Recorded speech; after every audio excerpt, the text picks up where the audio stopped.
Stuart, would you speak about the the inner child, about this innocent part of us?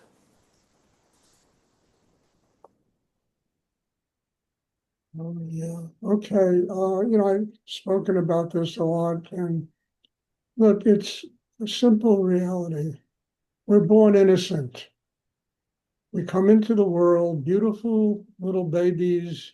Everybody wants to hug us and kiss us, and people can't keep their eyes off of us because so much sweetness emanates from a newborn.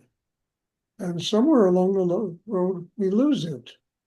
And in many senses, in a crazy sense, is very biblical. It's like the birth of a child is like Adam and Eve leaving the Garden of Eden and having to find the Messiah. And it's very much the nature of what it is. We are born innocent. We have just come out of the Garden of Eden, paradise, whatever you want to call it. And, and then by the time we're 5 years old, most of that is gone. We're reconditioned, with parents, the way they bring us up, their belief systems, their this, their that. And most of that innocence disappears. And we got to spend the rest of our life trying to find that innocence again. Because if we find that innocence again, it truly is becoming one with God. And I think human beings are born here to learn this. I mean, they come to the earth to learn this simple kind of message: paradise lost to paradise regained, being born with innocence, losing it, going through all the wars and struggles of life in order to regain that innocence again, the time we leave the world. And that innocence that we regain is truly spiritual enlightenment. It's a oneness with God. I mean, look, I'm not a religious person, but so much of the stuff you read in those ancient texts are very brilliant. And I think that when they wrote these things, they were talking about what I'm talking about now: the regaining of innocence, what we lost. You know, I mean, look, in this book I'm writing, I actually am writing about, I wrote a lot about this, Pat, this kind of subject. And it's, parents raise children and they don't know how to raise children. So children basically raise themselves. We're conditioned by all of the television, the internet, the this, the that, kind of advertising, the movies we see. Life conditions us to live in certain ways. And then all of that conditioning has to go by the wayside. We have to re-find ourselves. We have to go through all the muck and all the craziness and tension of life to re-find ourselves, that innocence we were born with.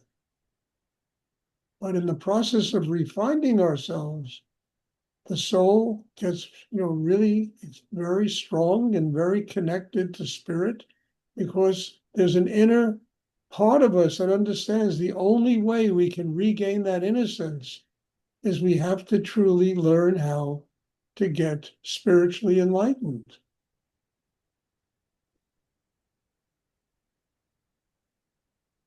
And, all the bullshit that people go through in life is part of the educational process. Of, it's an either or. Do we choose illusion or do we choose reality? Illusion is all around us. Maya is everywhere, and it comes and it goes. And reality is a oneness with God, and that is infinite in the universe. And that's intangible. And that's one of the great mysteries of life. Why the thing that's permanent in the universe is intangible.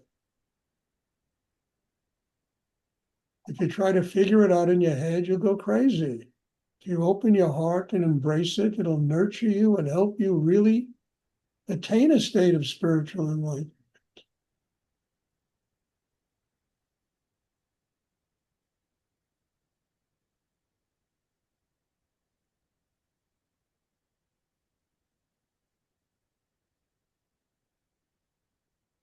I know this is a little, you know, might be a little complicated. I don't know. To me, it's not complicated, but it might be a little bit, but I think it's very real.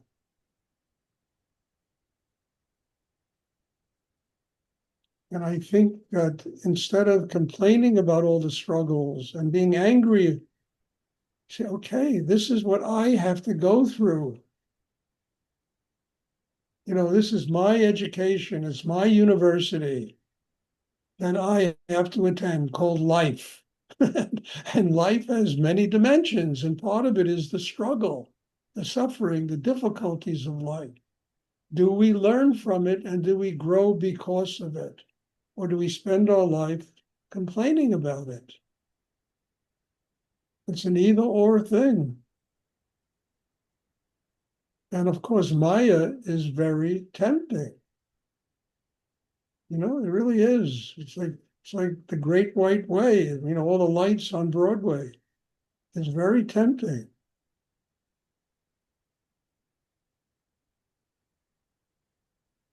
And not saying we shouldn't enjoy it, we should, but it shouldn't take all our life away. As I said in one of my books, life is a circus, but nobody goes to the circus to have a lousy time. We don't come here to have a lousy time. We come here to enjoy life. We come here to embrace life, to learn everything life has to teach us. At the same time, we come here to build a system that is strong enough to recognize what is transient and what is real. We go to the circus, and then we go home. We enjoy life, and then we go home to God, which is only permanence, in reality. Mm.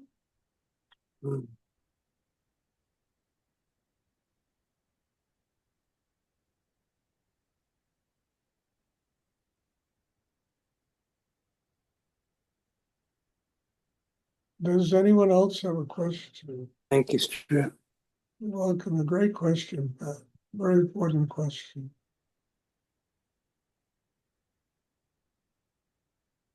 I have a question. Look, I'm probably about 85% finished with this book I'm writing. It's called Rudra Meditation. It's about this meditation we practice on many different dimensions. And I know I've written a lot of books in my life, and I know what you have to go through to find a publisher. And it probably, if I have to go find a publisher, I probably will find somebody eventually, but it might take 2-3 years for the book to come out. And that kind of is something, I don't know. And then there's this whole thing of self-publishing, which has never really worked for me. I've never gotten distribution. I have a small audience of people that read and really like my books, but there's a small audience. It's never really got out there.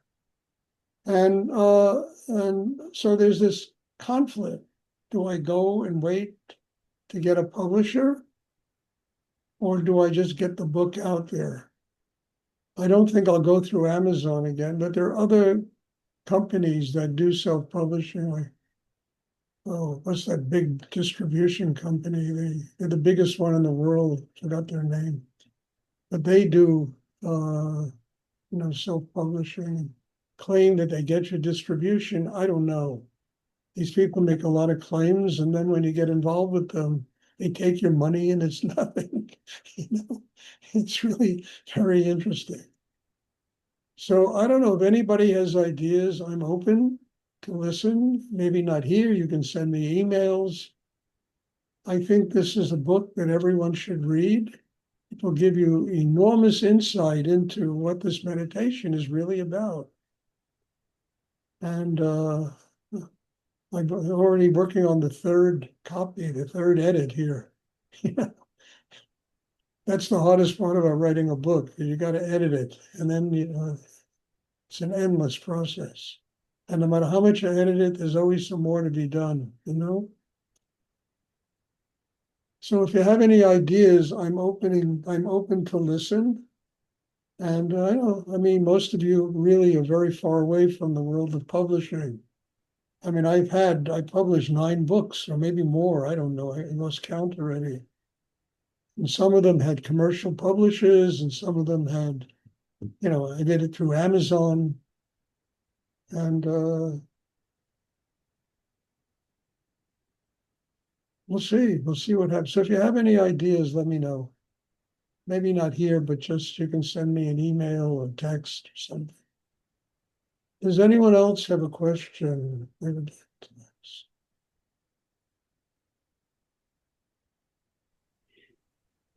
Stuart, could you talk about the demons that we encounter along the way? The The test, who?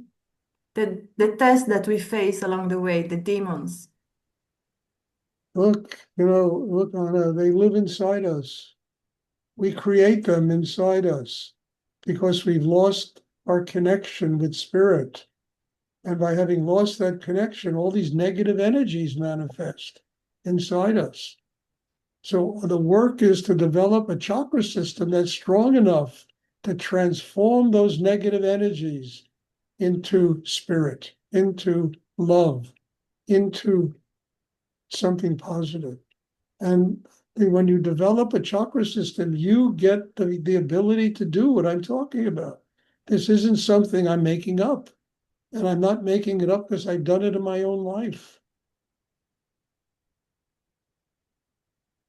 But part of those, well, you call them demons, or, whatever you call them, devils, demons, it's just having lost contact with God, spirit, having been so embroiled and embedded in the world.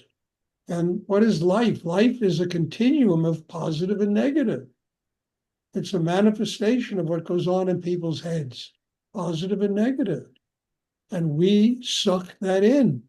And we have these energies that live inside us. And part of meditation, the biggest part really, is transforming that negative energy into an open heart. How? Turn it into chi, bring it to the chakra below the navel. Open your heart. Understand, feel the deepest elements of your own humanity inside, and begin to live that way. And build the strength that you're capable of sustaining what I'm talking about. That gets rid of the demons. Or let's put it, not demons, but negative energies that we've accumulated inside ourselves.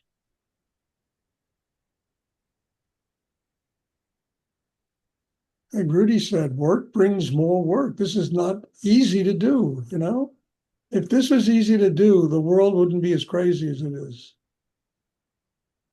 I mean, politicians would be sitting and doing Rudra meditation and learning how to do this if it was easy to learn, and stop with all this bullshit that they promote, which they call life.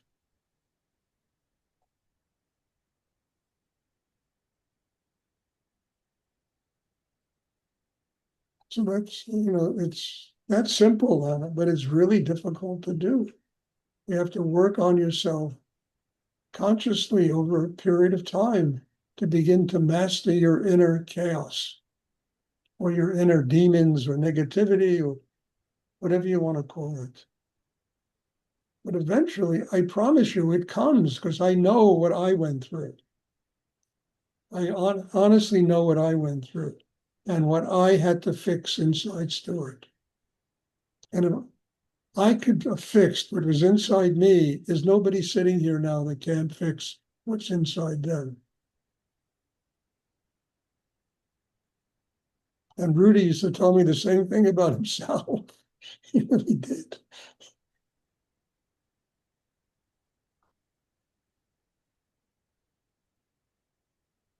And there isn't a person alive that doesn't have this conundrum, this problem. But very few people work on themselves. So this thing perpetuates itself from generation to generation, just perpetuates because people don't work on. not necessarily what I teach, but some kind of something they have to do to transform the deepest parts of themselves. Because those demons or that negativity lives in the deepest, most remote areas of our inner unconscious. And we have to, it's like drilling for oil. We have to drill and dig and, until we can excavate these things and get them out of our system.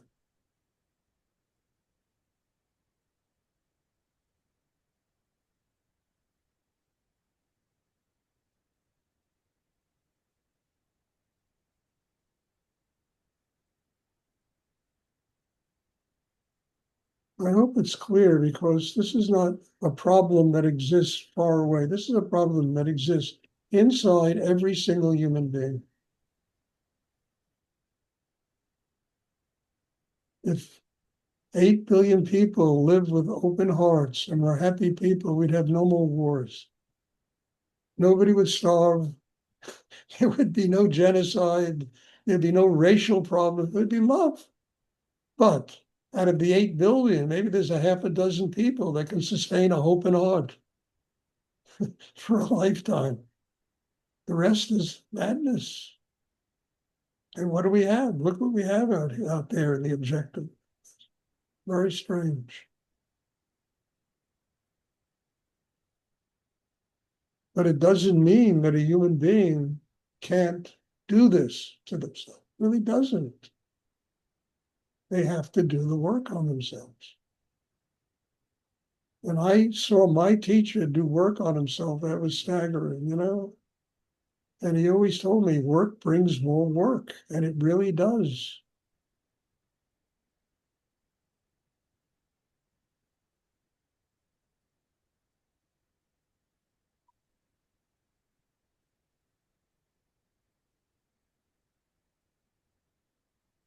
And what is it about? It's all about the one thing every human being wants, just to be a happy person. That's all this is about. Be a happy person. Have joy in their life, love in their life, a little success in their life, and to have joy and love. I mean, this is what everybody wants, and yet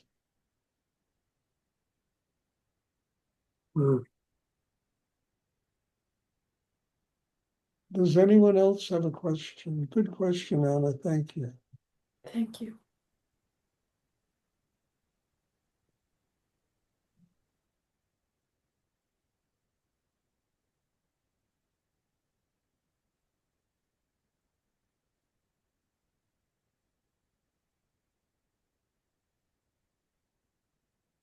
Okay, if there are no more questions, I'll announce once again, I'm having a birthday retreat. If you haven't signed up and you'd like to come, there's space, you're welcome to come. And again, God bless you all. Thank you. Thank you for your questions. Thank you for being here and doing this work. And there'll be class on Wednesday. Actually, tomorrow there's a class. There's a class Tuesday also at 1:00 my time. If you haven't, given me your email address and you want to attend that class, just let me know. I'll put your name down on my list. So God bless you all. Thank you. And I'm looking forward to seeing everyone soon. Thank you. Thank you, Stuart. Thank you. You're welcome. Thank you, Great Stuart. evening.